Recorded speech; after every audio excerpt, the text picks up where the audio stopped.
Bismillahirrahmanirrahim. Niki rungokno tenan kula terangno masalah nasab ya. Dados nasab sing diharamno kawin niku pitu, nggih. Nasab sing diharamno kawin niku pinten? Pitu. Nggih niku hurrimas alaikum napa? Ummahatukum wa banatukum wa akhwatukum wa ammatukum wa khalatukum wa banatul akhi wa banatul ukhti. Niki penting kula aturaken nggih. Jenengan ra usah sensitif. Pokoke masalah hukum iku cocok ra cocok ra usah napa sensitif. Agama itu mengharamkan atau melarang adopsi ngangkat anak. Kalau terpaksa ada orang ngangkat anak itu harus dicatat nasabnya dan dimaklumatkan di keluarga anak yang diadopsi maupun keluarga yang mengadopsi. Karena nanti ditakutkan terjadi ikhtilatil ansab. Nggih kula balen terjadi ikhtilatil ansab, percampuran napa nasab. Karena setiap satu orang itu pasti punya 7 orang yang haram dikawin karena napa nasab. Ini ku ibu, nggih ibu, dulur ummahatukum terus putri, dulur kandung, bulik sangka bapak, bulik sangka napa ibu, terus ponakan nggih anake dulur lanang lan anake dulur napa wedok niku sing haram krana nasab.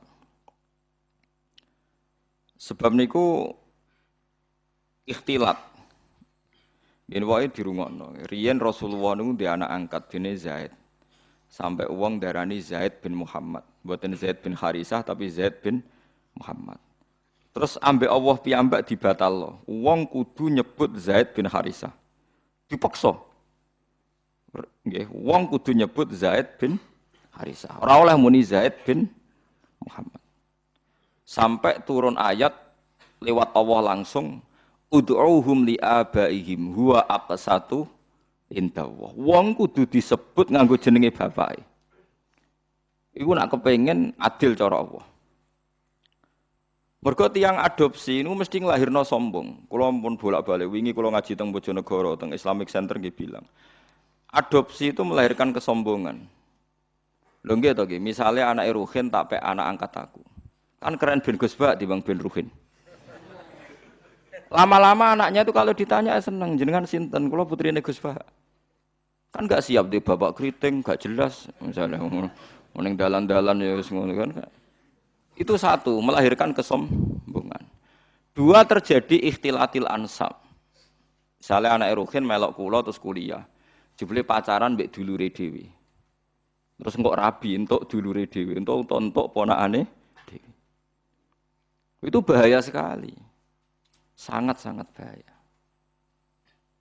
Kalau mau cerita tentang budi-budi, ketika saya memberi makalah tentang adopsi ini, wonten kiai, sikoh bisa dipercaya cerita. Itu ono wong di anak angkat yang Jakarta. Yang nganterkan tuh Pak D-nya.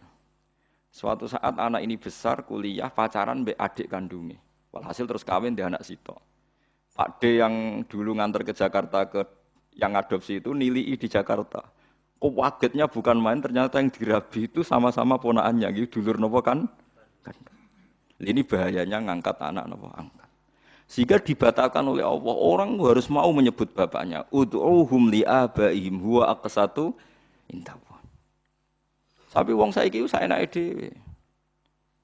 Anake sampean kudu bangga, makalah Nabi itu mengancam manida ila ghairi abi wa huwa ya'lamu anna ghairu abi faqad kafara.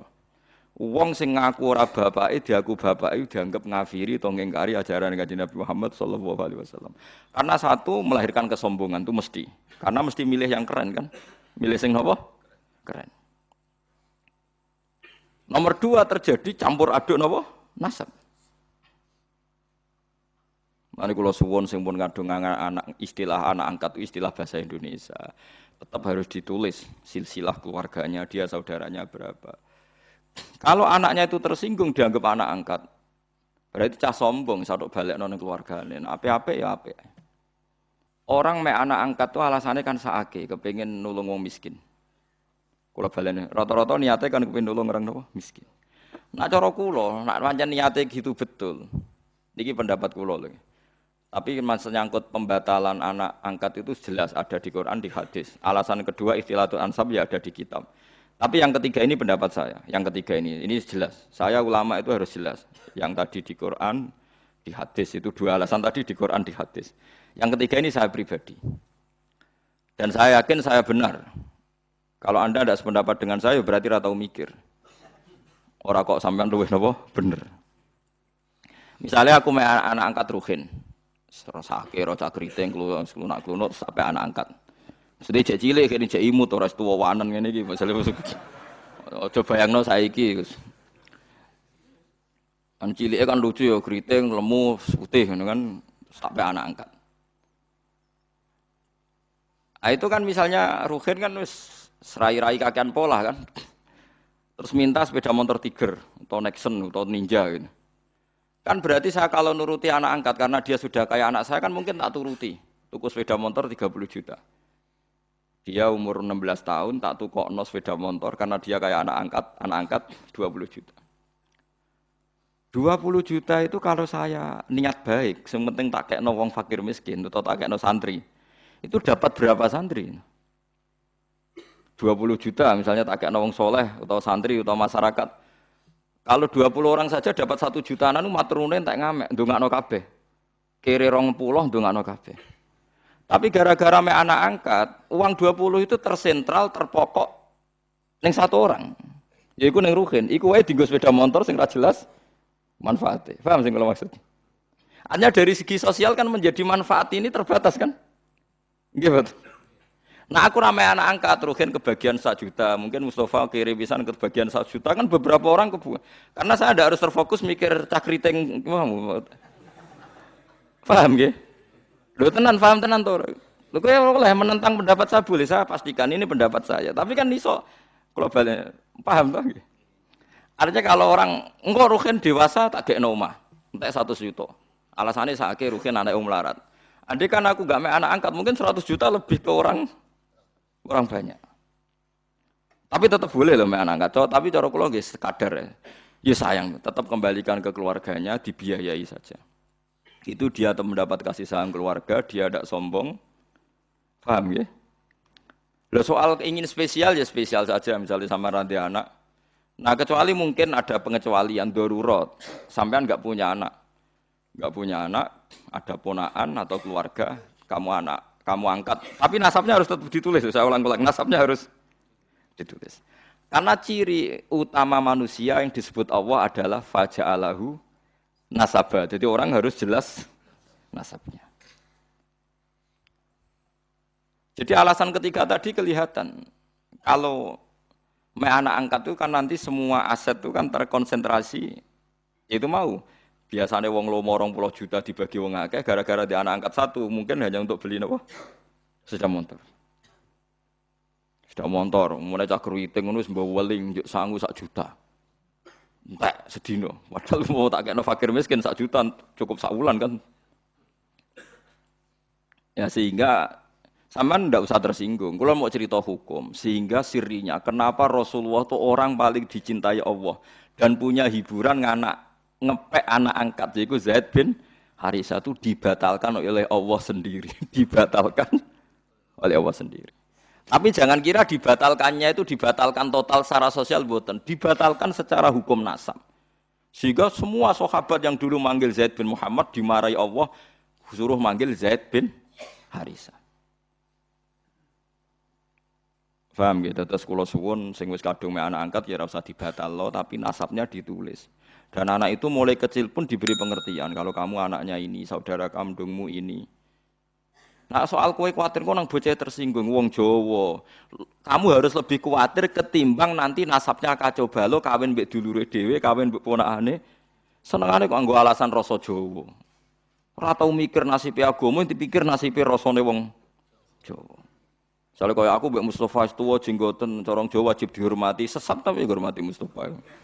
Wong ra jelas jluntrunge kok apa dihormati. Harus pakai agama jelas. Orang dihormati karena alimnya atau karena lomane atau krana sabar melarate. Kudu jelas, kudu nyetor slip.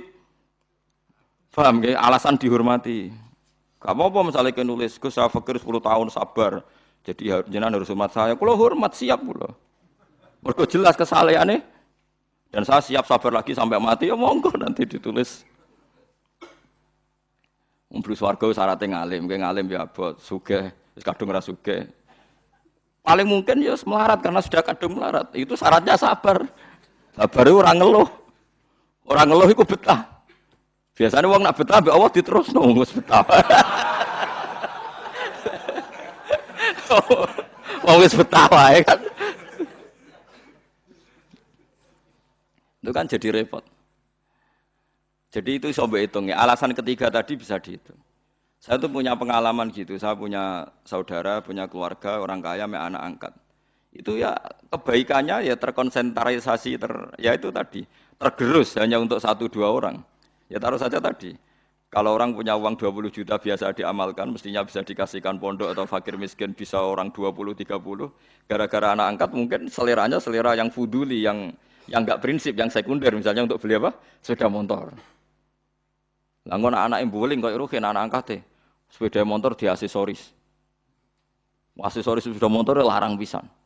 Sepeda larang ngwegenge ning mall. Ngentekno donya tenan. Nah itu kenapa? Menurut saya kalau mau baik-baik saja. Terus saya teruskan.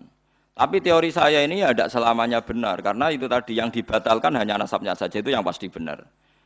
Tapi Rasulullah itu ya unik. Ini cerita sisi Rasulullah. Rasulullah itu diputu jenis Hasan Husain. Hasan itu ganteng. Enggak ada orang mirip Nabi kayak Hasan. Hasan bin Ali. Dia putrane Sayyidah Fatimah sing sugeng kan namung Hasan kalian apa? Husain. Sebetulnya punya adik namanya Muhassin tapi meninggal.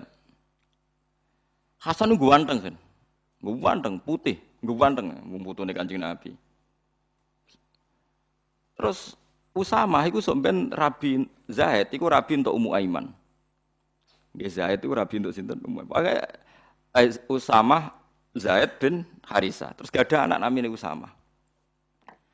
Zaid itu dia anak jenis Usamah itu wireng. Njen turunane wong ireng. Niku Kanjeng Nabi senenge pol. Mergo anake anak angkate. Putu saka anak angkat. Dipangku mbek Kanjeng Nabi. Sampai sahabat itu cara sahabat wong Jawa nak ngenyek Nabi cah mangku gula kopi perkarane sitok putih. Sitok napa? Lah niku nak Usama umbelen. Meler lho, umbel ngerti umbel sampean. Cara kene apa? Umbel. Niku Sayyidah Aisyah kon nyisi ora gelem. Wes ora anake wireng. Umbelan deh. Sayyidah Aisyah kon nyisi ku. Mboten purun. Jijik cara Jawa. Sayyidah Aisyah wae anak wong sugih, perawan, bojone Kanjeng Nabi, kon nyisi cah ireng. Gak gelem. Niku di sisi Kanjeng Nabi dhewe. Sampai Aisyah iku iri. Tangan kowe man kena umbele Usamah malah tangane Kanjeng Nabi akhirnya. Jadi artinya gini, jangan kira Nabi itu melarang anak angkat itu terus tidak sayang ya sayang, tapi jangan menggantikan nasab, jangan menggantikan nasab. Malah disebut Quran ud'uuhum li abaihim wa aqsatu indallah. Fa illam ta'lamu abaahum fa ikhwanukum fid dini wa mawalikum. Ini diatur. Terus sekarang orang bangga ngambil anak angkat macam-macam. Nah, kita sebagai ulama harus ngomong ini duduk perkaranya karena orang itu punya nasab. Ya, nanti terjadi ikhtilatil apa? Ansab. Nasab itu 7 ya. Terus kedua ditambah nasab karena mertua. Tak dono hukumnya ya. Kalau nasab karena mertua itu 2 sisi. Haramnya mertua itu bimujarrodil akdi. Jadi misalnya saya nikah dengan istri saya. Sekali saya muni qabil tu nikah wa taswijaha bil mahril mazkur, itu otomatis saya sudah boleh salaman sama mertua saya. Sudah jadi mahram. Mahram bil musyawarah. Namanya mahram bil musyawarah. Tapi kalau saya rabi ibunya, misalnya Ruhin ana rondo. Kasusnya kancane bapak nanti konco. Ini kisah nyata. Konco guru dan PNS. Gawe kemenak, pegawai depan. Dekne iku wis tuwa, mesti ora tuwa banget ya, pokoke duda. Karena dia sugih ning desa PNS wak sugih, nglamar cah wedok. Sing baturi bapak. Ngamar cah wedok, ya namanya ngamar cah wedok sing methuki ibuke rondo. Bareng ro ibuke luwih ayu. Diwethuki, terus spontan muni ngene. Bapak saja kaget, yang nemani kaget. Mugi kalian jenengan terus pundi, Bu? Betul sampai anak jenengan. Ibuke yo edan gelem, ibuke ku gelem. Ibuke ku gelem, padahal posisi rono ape nglamar anake. Ibu aku gelem. Jare bapak ngedan. Bareng metu takoki bapak, "Lho kowe piye sini-sini wong nglamar anake kok entuk ibuke?" Wong iku kan kancane bapak, "Ayu ibuke." Bareng wis kasil untuk ibuke terus dipertimbangkan jare sampean kan rondo anakmu ku perawan, payune gampang, penting ibuke mlaku sik terus rabi. Rabi sama ibunya.